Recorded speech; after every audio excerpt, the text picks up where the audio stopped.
All right. So let's start. I think we did this one already, the first one. Let's start with the second one. And when we think about resonance, right, we have to think about two things. And I know this is a review, but I think it's important. So we gotta just at least touch it before we get back into the allylic bromination problem. Um, so one, you need a donor and an acceptor. And then secondly, they need to be adjacent.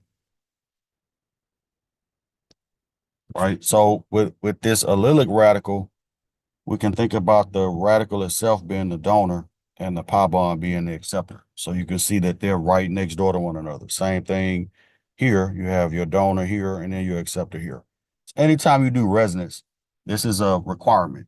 You have to have a donor and an acceptor, and they have to be next door to one another. And you have all these different um, motifs that you can where you can do resonance, right? It's either going to be an allylic radical, or it can be an allylic anion where you have a CH2 like that, or an allylic cation. This is just the most basic depiction of the allylic anion and cation, right? So these three motifs, right? These are your basic, motifs for resonance to happen. It's either going to be an allylic radical, allylic anion, or an allylic cation. These are your three possibilities. There's another possibility where you can have something like this, where you have a Zwitter ion, where you have a negative and a positive that are adjacent to one another. So you can do resonance here too. But the idea is that the arrows always flow from donor to acceptor. So in this case, the resonance form where the resonance arrows would look like this. So you'll go from the lone pair to here, and that's going to put a pi bond here, and then you'll take that pi bond, those two electrons, and move them here and put a lone pair on that carbon. Then for the cation, you just shift over the pi bond so that it shifts here, and the plus charge will shift to that carbon. And here you would just push these electrons here to get a pi bond there, right? So all these different scenarios, they all have the same thing in common. You have a donor on one side, you got an acceptor on the other side, and the donor pushes arrows towards the acceptor. And it's no different when you have an allylic radical. I could see that. Great. So now let's look at the radical here, the second one, right? So we've already identified donor and acceptor, right? The radical, the one electron on carbon, that's your donor. Your pi bond is your acceptor. When you're doing resonance on an allylic radical, when you're doing resonance, period, the goal is to delocalize electrons, right? Anytime you have electrons localized on an atom, that's not good. Anytime you can share them, either through resonance or induction, that's going to make that and make the entire molecule where that charge is, or where that pair of electrons or the radical is going to make it more stable. So resonance is about stability. And so when we think about why do resonance, the purpose is always to stabilize either a charge or some electron density, being able to share it with other atoms. That's why your atoms have to be adjacent, right? Your donor and acceptor have to be adjacent to one another. So here, if I look at this as the donor, right, and I take that one electron and push it there, and I look at the pi bond as the acceptor for the allylic radical, that pi bond simply splits, right? So now you're going to have an electron here, and you're going to have a pi bond here between those two carbons. So the resonance form for that is going to look like this,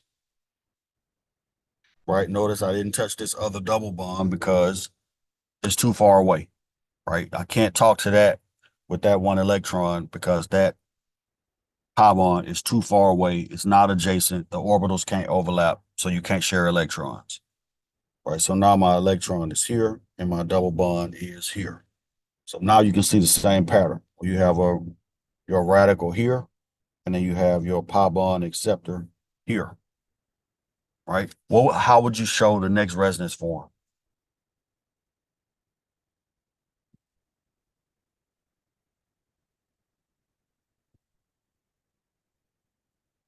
Anybody?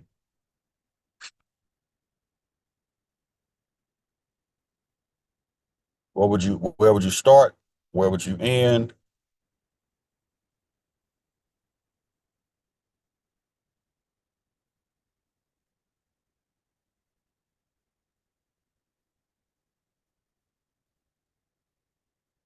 What would you do? What would your arrows look like? Would they change? No, they wouldn't change. You would just do the same thing you did to the previous one and move it since the double bond is adjacent to it. Yes, that's exactly right. Nothing changes. And that's what I'm trying to reinforce. This is all resonance. In this case, when you're dealing with allylic radicals, allylic anions or cations, it's pattern recognition, right? So the arrows never change. The outcome changes because you're working on a different set of donors and acceptors, but the outcome or the pattern doesn't change, right? So I'm going to take this electron, I'm going to move it to here, right? That's going to be one electrons of the two electrons I need to make that new pi bond. Take one from the pi bond and then take one and put it here, right? So now that resonance structure is going to look like this. But now the double bond is here. The other one that we moved initially is still in place. And then that one electron is there on that carbon, right? And again, the reason we're doing this is because this is a central theme in these allylic bromination reactions. You have to know how to rearrange allylic radicals because they're going to rearrange when you get to your propagation step. You need to be able to draw all of the resonance forms for that allylic radical in order to understand how many termination products you're going to get. All right, so you have to be able to manipulate these molecules, these allylic radicals. All right, what about the next? How many times in that next? First of all, are there any questions about this one before we move on to the next? It's just a warm up. It's just like jumping rope before you work out, or hitting a treadmill before you work out. How, so in the next example, how many times do you think you'll be able to do resonance there?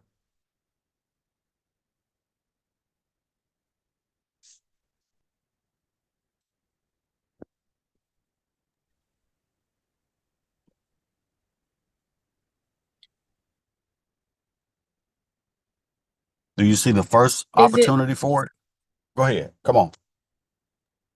I was gonna say, is it four because there's four double bonds? Four? Roughly, you're in the ballpark. I think it's either going to be 4 or 5 different resonance structures. So there's a kind of a little trick you can do if you have a radical or an anion. You just count up the number of donors and acceptors, and then take the sum, and you can predict how many resonance forms are possible, right? So you got one donor, and you got 1, 2, 3, 4 acceptors. So this has the potential to form 5 total resonance forms. So the original counts as one of the forms too. So you'll have 5. So let's see where we at. Let's see what we can do. All right. Anybody want to take a stab at the first one? I can try. Um, Can you annotate from your end? uh, Or do I need to enable that? I may need to enable it. Let me yeah, open up the PM option. security. Where's the security?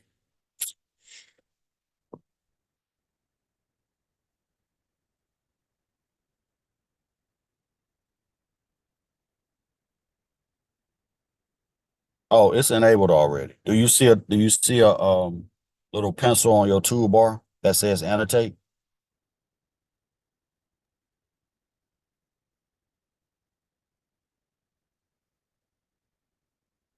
Oh, I think I do. Let me see. Yeah, just use that because it's not disabled. Okay. Let me try. Oh, I can see you writing on the screen, so it's obviously working. okay, let me start over. I wish it would let me zoom in, but I'm gonna try. I can't zoom in. I can. You want me to zoom in on it first? Yes, please. Is that better? Yeah, All right. thank you. Mhm. So I know one goes right there. Yes, We can say this one goes, oops, that's okay. right I get there. it. I Okay. see that you're using fish hooks, so we're good. And this one goes right there, like that's where your radical would be. Yes. So the Okay, new structure, I'm gonna help you out with thank you. the structure. But thank you for your bravery.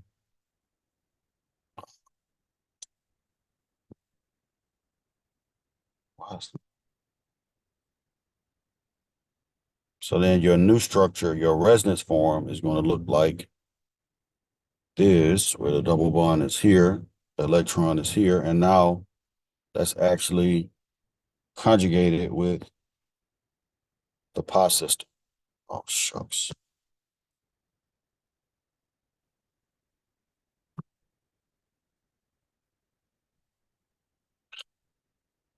Fix that right quick. Everything is acting up. Traffic, the computer. Sheesh. All right. So that's that, and that, and that. All right. So now you can see again, same pattern, different location. Are y'all following that? It never changes.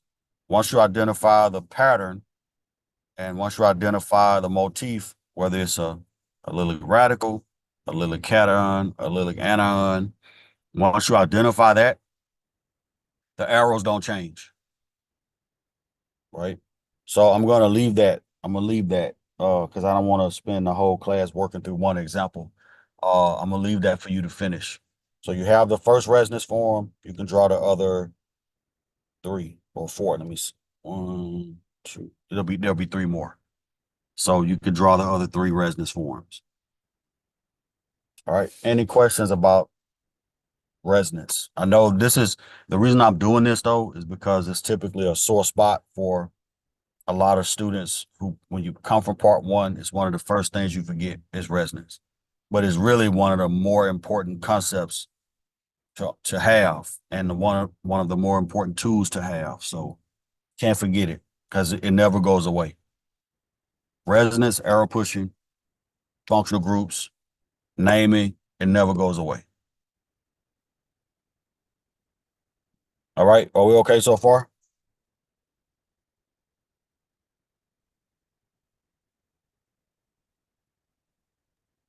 Yes.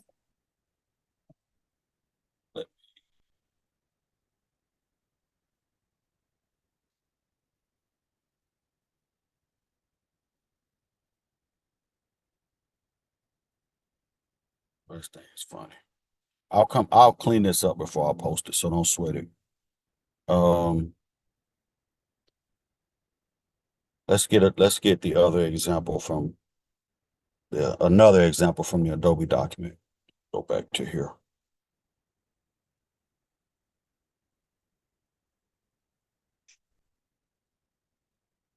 Uh, which one would y'all rather do? Let's do this one. Reaction one. I didn't even realize it, but we actually did. If you look at the notes from Wednesday, we did reaction two in class, and I didn't even realize it. So let's go with this one. We're gonna work through it. We're gonna answer all the same questions, so I'll copy those down.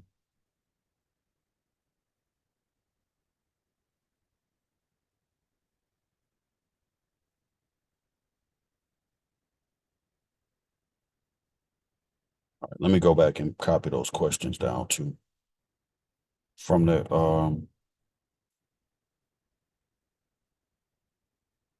previous example.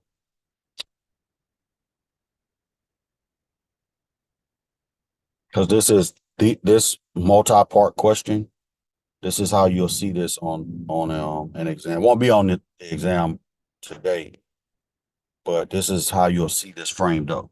It's one question with you'll have a structure, and I think you'll have the radicals, and you got to put the arrows in. But this is how you'll see it framed up. So let's do that.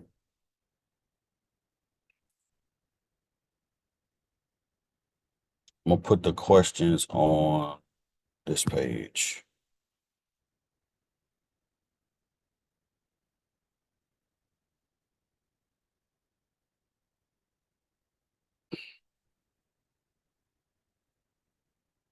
All right. So the questions asked, it says, how many allylic sites are present? So let's figure that part out. So let's go to our structure.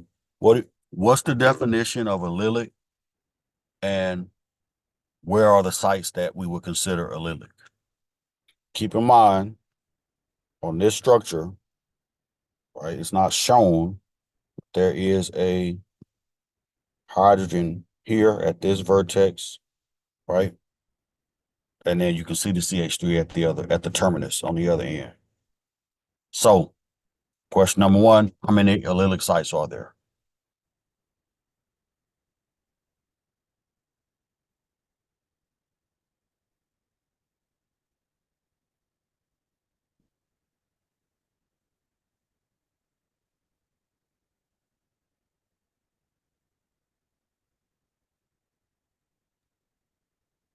Is it you said the allylic sites? Mm-hmm. What's the definition of a allylic from Wednesday? We talked about it. Adjacent to the pi bond? Did I say that right? Adjacent to the pi bond. How many carbons can you say are adjacent? Immediately adjacent. Right? Is this carbon right Two. here allylic? And so is that one. Is that right? Mm-hmm. Got two allylic sites. How many products are possible? I think that's the next question. Oh yeah, that's the part I'm really bad with. No, no, it's not. No, it's not. Because let's see. It says proposal mechanism. We'll come back to that. We'll come to that. But how many products are possible? If you have two allylic sites, that means you're going to generate in propagation two allylic radicals, and each radical can do resonance. So you just multiply the number of allylic sites times two. If you got three allylic sites, you're going to get six products. If you got six, you'll get 12 products. Rarely will you have six allylic sites, but I'm just saying, you take the number of allylic sites times two, and that'll tell you how many products are possible.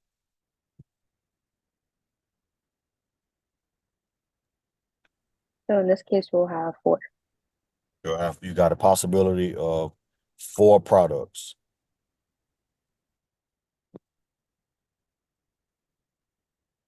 And the tablet version of this little Dell sucks. It really does. I'll clean that up because this thing is really, it's got a mind of its own today. All right, so you got a possibility for four products. So that's what number four, draw every possible resonance structure, which we will, and draw every possible termination product, because we did not get to the termination step Wednesday, but I did put it in the notes, so we're going to do it here. We're not going to do the initiation step, though. I'm just going to write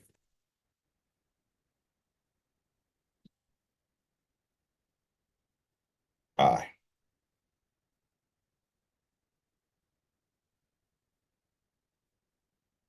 Right, so we know in the initiation step, that's your NBS going to the bromine radical. We'll just leave that. That step is important, but for mechanistic purposes, we only need to know that in the initiation step, we make this bromine radical, which is my radical initiator. That's my reactive radical that's going to go in and do abstraction at every possible allylic site.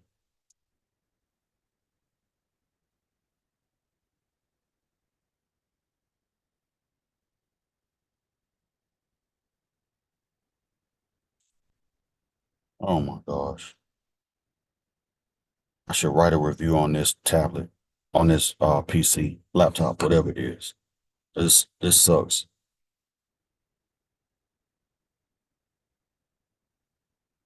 So this performs abstraction.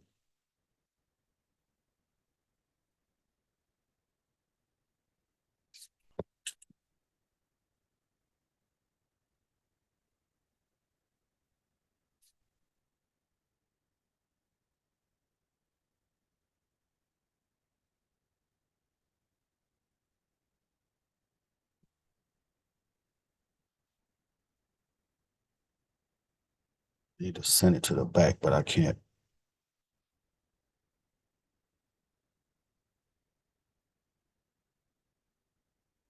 Oh my. I'll clean that up. So this is the bromine that you make in the initiation step is gonna do abstraction. So let's get to the propagation.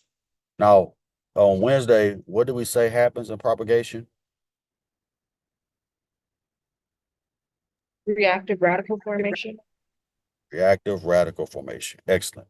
So now we're going to say in propagation, we're going to start with that start material that we have. Let's pick this one first. What are those CH3s, the CH3s here on the branch points? What do we call those? They're not allylic. What's the term that we use to describe those?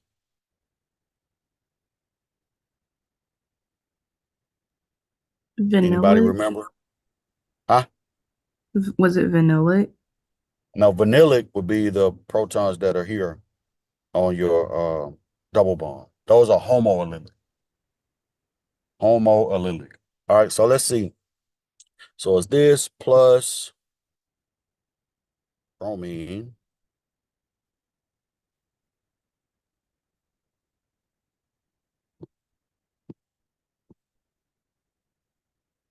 Right?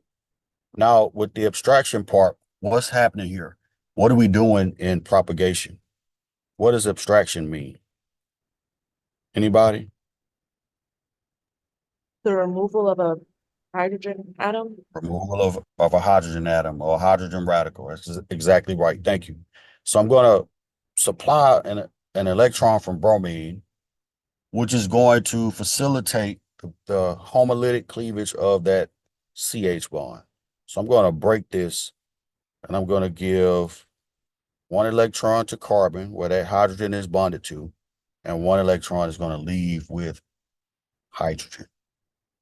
That it never changes. The CH bond always cleaves in a homolytic fashion every single time, because when you're doing a radical abstraction or a radical bond cleavage, that's what happens. It's homolysis. One atom takes one electron and the other atom in the bond takes the other electron. Right, so now we have that. Let's draw what we get from that. I'm going to run out of space. We'll make it work. So we'll get this.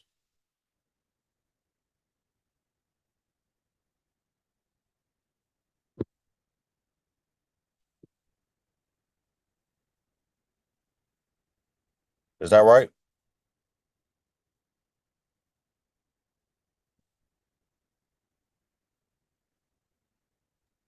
Yes. Plus HBr. That's what my radical is going to be. All right, let's do the other end, because again, this is the propagation step. So any allylic radical will be, any allylic hydrogen will get it abstracted in this step. All right, so let's go ahead and do the other end, because I'm going to run out of room for resonance, but we'll do it on another page. So here, let's write these out. Let me erase that. That would be dumb to leave that there and have you thinking that that's a radical. All right, so I'm not going to write out the methyl groups here, because we just want to illustrate the process. They'll be there when I clean this up before I send it out. All right, how's this going to happen? Are we going to magically come up with some new arrows or a new mechanism in this second propagation step? No, it's the same arrows. Same arrows, different location. How do I show the breaking or the homolytic cleavage here? What do I need to show?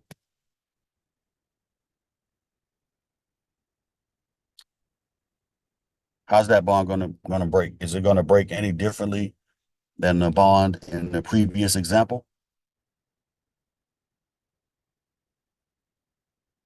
No. No. I'm gonna put one electron going towards hydrogen and the other one. It doesn't matter which side you draw this on, but you just need to show that one of those electrons is going back to carbon. And then bromine, I'm just gonna put not that arrow. I'm just gonna put an arrow here. Right? And that's telling me that I'm gonna get one molecule of HBr.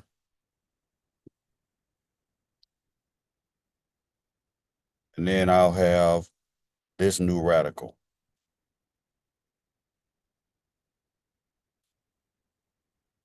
Anybody disagree with that? So those are my two radicals. Those are my two radicals I get from abstraction.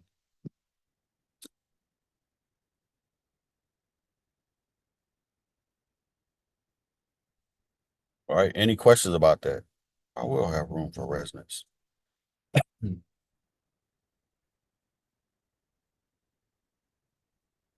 right. So now each one of these is going to undergo rearrangement through resonance. So let me take this one.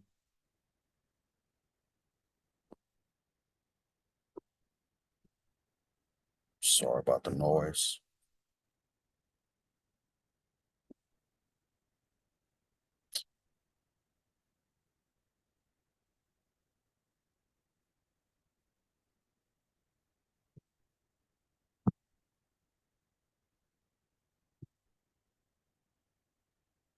I'll just paste it.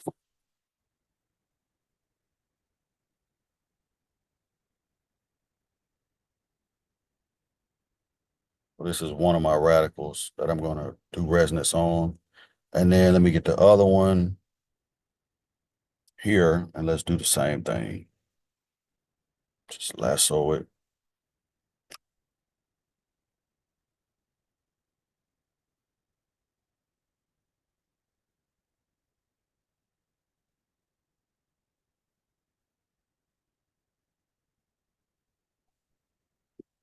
Put it here.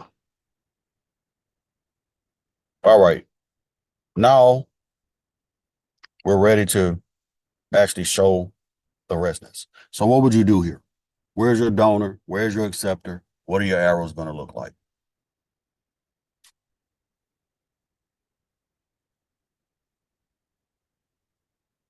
Let's start with this one. When I do the resonance form for that, what is that going to look like?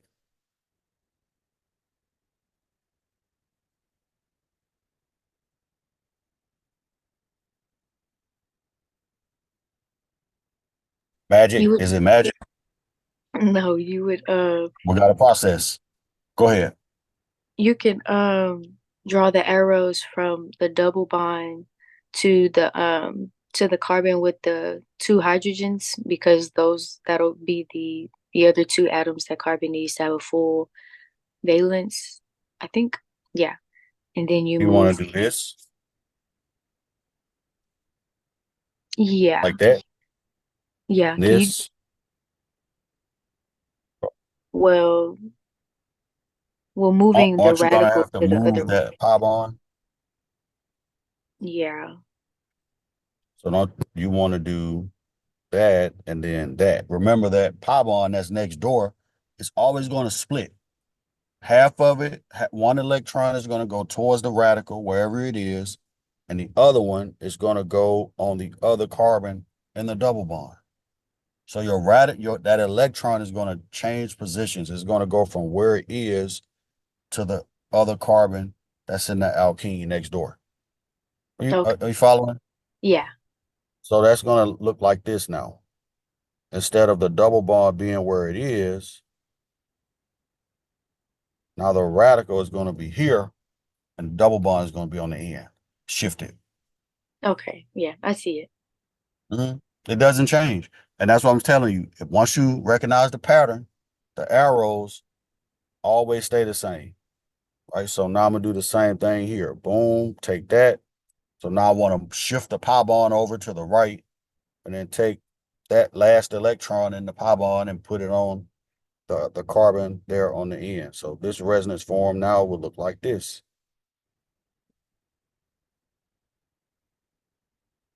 All right.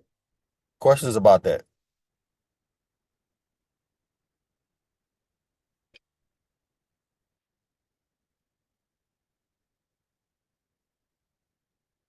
All right. Give me a minute. Last thing is to take each radical and terminate it. First of all, when we say termination, what are we doing in termination for this process? It's allylic bromination, but we haven't added bromine yet, have we? No, we haven't. We haven't. So we have initiation, propagation, and I have room for termination. So let's just do that. So termination, we're going to add, excuse me, bromine to each one of these new radicals. So I'm going to try to lasso them. Hopefully they'll cooperate.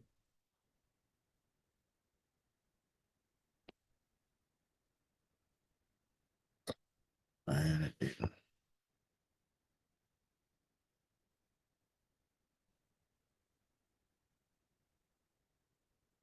Oh, my gosh.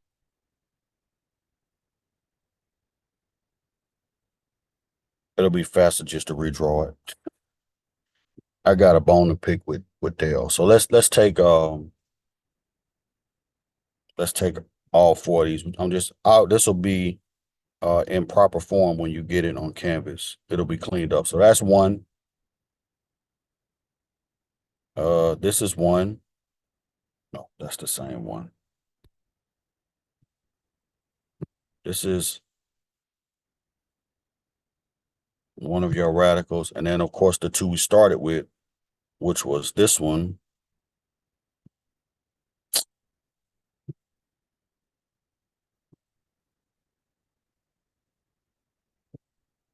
Here. And then have one more here.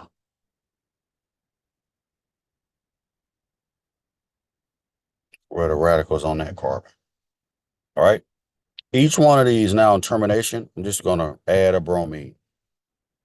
That's why I made this statement in class Wednesday about never running out of bromine, because you'll think like, wow, well, I used up all my bromine in propagation.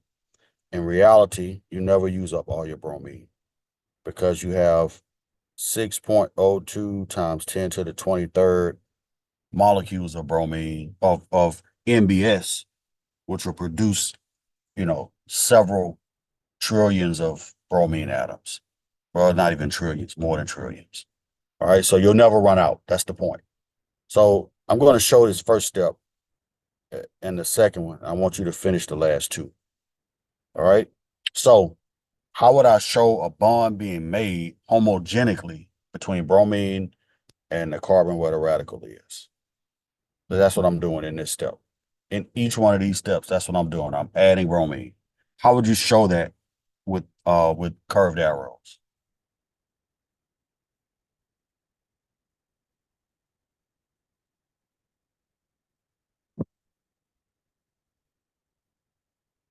Right? So you'll draw a curved arrow from the radical and a curved arrow from bromine in the same direction, so that to indicate that the bond is being formed by those two atoms sharing a pair of electrons. You're making a covalent bond. Right. So this is going to be the product from that. I'll clean it up later. Is that right? Where my bromine is now there. And then the second termination step is going to be the same thing. An arrow from bromine, arrow from the carbon towards bromine, showing that they're gonna meet. I'm using air quotes for meet, right? And then that second product is gonna look like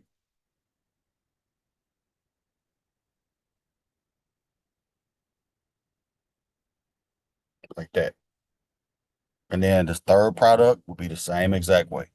And the fourth product will be the same exact way.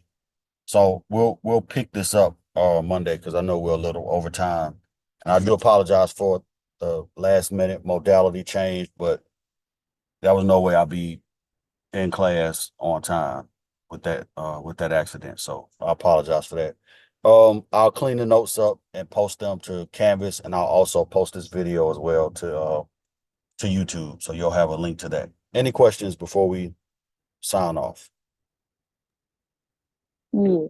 So for the test, I Mhm. just wanted to ask, like, how's it divided up? Would it be mostly um like allylic validation, if I said that No, right? Or like this is how not on the test.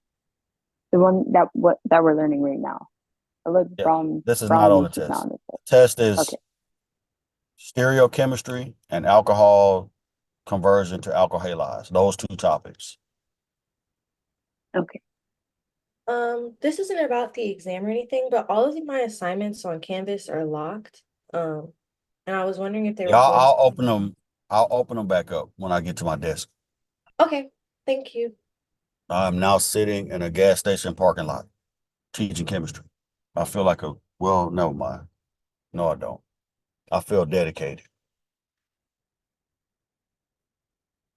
Any other We questions? appreciate you, Dr. Russell.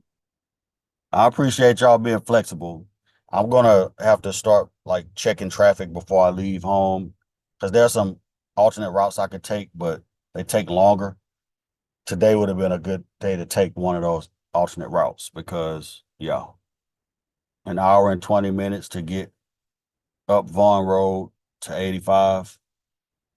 That's ridiculous. Anyway, water under the bridge now. I'll see you all on Monday.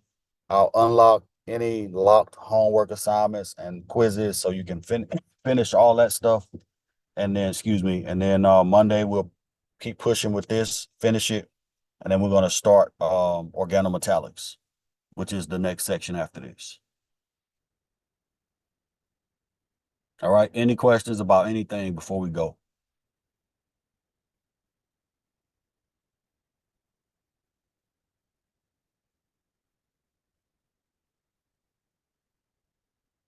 All right. I'm gonna stop here and I'll post the recording after I chop it up.